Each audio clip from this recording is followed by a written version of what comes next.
Hello students, इस video में हम पढ़ेंगे कि सीरीज़ और पैरेलल कॉम्बिनेशन के रेजिस्टेंस को अपन कैसे सॉल्व करें। ठीक, अब एक यहाँ पे सिंपल सर्किट मैंने बना दिया आपके लिए।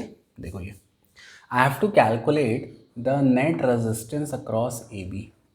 ठीक, अब कभी भी ऐसा कोई क्वेश्चन दे दे, अब बहुत सिंपल है, आपको सबसे पहले ये पता करना है कौन सीरीज़ में है कौन पैरेलल में है। अब बात आती है भैया ये कैसे पता चलेगा, कैसे पता चलेगा? एक एंड से आप करंट को एंटर कराओ जिसके अक्रॉस निकालना है, दूसरे एंड से आप करंट को एग्जिट करवा दो। ये क्लियर है इतना? अब देखो ये करंट जा रहा है, ठीक, इसको मैं नाम दे देता हूँ A B C D E F. ये समझाने के लिए है, एग्जाम में ज़रूरी नहीं कि आप ऐसा करो। ठीक, अब ये जो करंट AC से जा रहा है ये जंक्शन C पर, अब इसके पास दो रास्ते हैं, एक रास्ता है CD और एक रास्ता है CF। तो जहाँ भी करंट डिवाइड हो जाए, अलग अलग रास्तों में चला जाए, वो कौन सा कॉम्बिनेशन है? वो है पैरेलल कॉम्बिनेशन। तो कुछ करंट यहाँ चला गया और कुछ करंट यहाँ चला गया। अब मुझे पता चल गया ये दोनों पैरेलल में। अभी मैं इसको छोड़ देता हूँ क्योंकि आगे भी सर्किट है। अब आगे आओ, जैसे वो जंक्शन डी पर आएगा, अब फिर से देखो दो रास्ते हैं, एक है डी ई और दूसरा है डी एफ। तो कुछ करंट यहाँ आ गया और कुछ करंट इसमें आ गया। मतलब डी एफ और डी ई भी कैसे हैं? पैरेलल में है। क्यों? क्योंकि करंट डिवाइड हो गया। लेकिन अब ध्यान से देखो, जो करंट डी ई में जाएगा वही करंट ई एफ में जाएगा। भाई रास्ता तो सेम है, रास्ता बस ऐसा मुड़ गया है। मुड़ने से मतलब नहीं है, अगर रास्ता सेम है, अगर करंट सेम फ्लो कर रहा है तो वो दोनों कैसे हो जाएंगे? वो दोनों सीरीज में हो जाएंगे। तो कहने का मतलब डी ई और ई एफ सीरीज में है और इन दोनों का सीरीज इसके साथ कैसा है? पैरेलल में।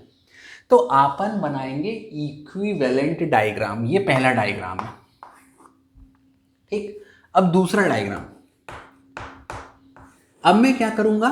पहले मैं इन दोनों का सीरीज निकाल दूंगा। ठीक, 31 प्लस 62 कितना आएगा? 393। तो अगला डायग्राम कैसा बनेगा बेटा? इक्विवेलेंट डायग्राम से अगर आप करोगे बोर्ड में कोई भी क्वेश्चन सॉल्व, तो कोई भी टीचर आपके नंबर नहीं काटेगा, ये आप ध्यान रखना। और आपका आंसर भी कभी गलत नहीं होगा। ठीक, ये हो गया। अच्छा, एक चीज़ ध्यान रखो, मैंने आपको बता दिया है कि ये और ये दोनों पैरेलल में है। ठीक है, तो देखो शेप से मतलब नहीं है, चाहे मैं ऐसे पैरेलल में करूं चाहे मैं ऐसा कर दूं, बात एक ही है। तो ये इसको टेढ़ा बनाने से अच्छा मैं इसको नॉर्मल कर देता हूं। कैसा कर देता हूं मैं इसको? ताकि आपको भी कंफ्यूजन ना हो। ये इसको अपन टेढ़ा ना जोड़ के, देखो ये 62 है, ये 31 है।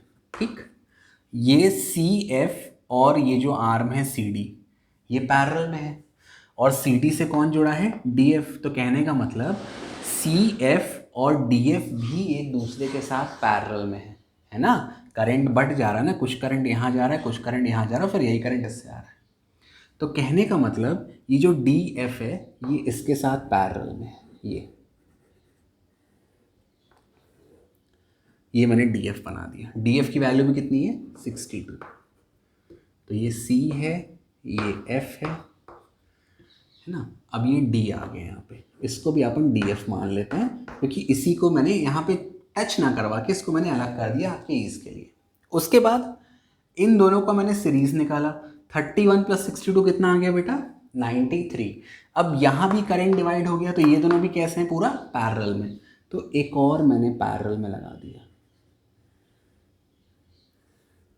ये हो गया 93। इसको भी मैंने समथिंग डी करके और ई मान लिया, डी मान लिया। अब ये आपका लास्ट डायग्राम बचा। अब आपको साफ साफ दिख रहा है ये तीनों पैरेलल में है और इन तीनों का जो पैरेलल आएगा वो इसके साथ कैसा आएगा? वो इसके साथ सीरीज में आएगा। ठीक, अब एक आसान तरीका है निकालने का। वैसे आप किससे करते? 1/r1 plus 1/r2 plus 1/r3। इससे आपका एलसीएम बहुत लंबा आएगा ना? तो अपने को लंबा नहीं करने का, अगर छोटा आपको करना है चलो पहले अपन उससे कर लेते हैं। तो इन तीनों का कितना आएगा नेट रेजिस्टेंस? 1/62 plus 1/62 plus 1/93। अगर आप इससे निकालते 1/R करके, है ना, कितना एलसीएम आएगा?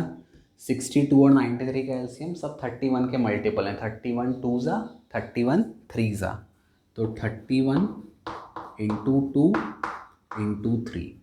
ये 31 2 ज़ा कैंसिल, 3 31 2 ज़ा कैंसिल, 3 31 3 ज़ा 2, तो 1/R।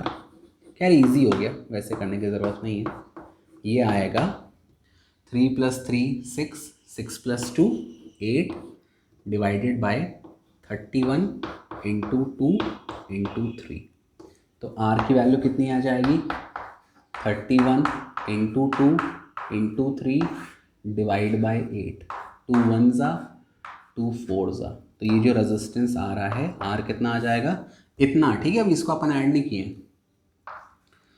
31 इंटू 3/4, 3 1 ज़ा 3, 3 3 ज़ा 9/4, 4 से आप डिवाइड कर दो, 4 2 ज़ा 8, फिर यहाँ पे गया 1 3, 4 3 ज़ा 12, उसके बाद डेसिमल का 0, 4 2 ज़ा 8, 23.25।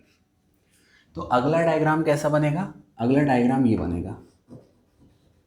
ये 31 ओम है और 31 ओम के साथ एक सिंगल रेजिस्टेंस लगा है जिसकी वैल्यू है 23.25।